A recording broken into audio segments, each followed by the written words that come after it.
I trust this finds you well. I hope you got through the week okay. Here's a thought for Parshat Tetzaveh. It's also Parshat Zachor.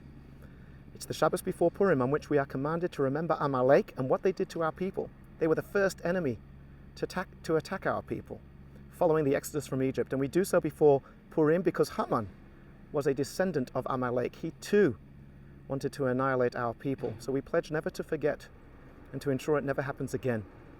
Well, this week I received a very concerning and sad phone call from a teacher, a very distraught teacher, a Jewish teacher in a non-Jewish school, who experienced anti-Semitism by the school students. And without going into the whole story, I can assure you that the school has responded appropriately and taking the necessary steps to ensure that the children recognize what they have done and to ensure that it never happens again, at least in this school. But this is happening too often in our schools, out in the streets, this irrational, unbashful, Amalek-like hate towards our people. And how are we responding?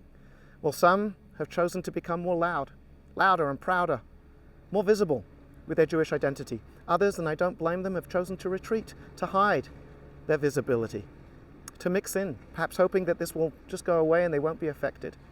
Or perhaps out of fear as well. And again, no judgment. I really don't blame them. This is really, really difficult. But what does our Torah say? Well, we look to this week's parasha, Parshat Tetzaveh, where we learn about the kindling of the menorah every single day in the tabernacle. In the temple of old, the menorah was kindled. And Moshe is commanded, he's instructed to prepare olive oil, shemen zayit zach, pure olive oil, to kindle the menorah. There's something very, very powerful we can learn from oil, and perhaps gives us the recipe, the formula of how we should be navigating these times. Oil's interesting. On the one hand, whatever oil touches, it affects. It spreads so easily, it gets easily absorbed, it enhances. But on the other hand, if you mix it with other liquids, it just rises to the top.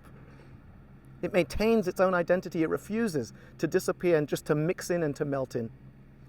Perhaps that's the answer. On the one hand, yes, of course, we contribute and we integrate to society. We bring kindness, we bring joy, we bring faith, we bring clarity. We are part of society, but at the same time, we don't lose ourselves. We rise to the top. We ensure that we are confident in our identity. We are visibly proud of our identity.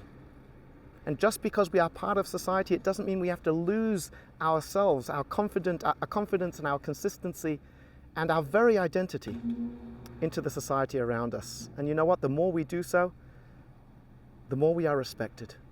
So let's stay loud and proud.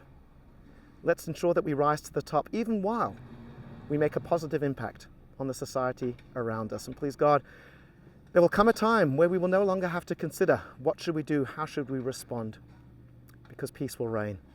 I wish us all a Shabbat Shalom, a Purim Sameach. Take care, and Am Yisrael Chai.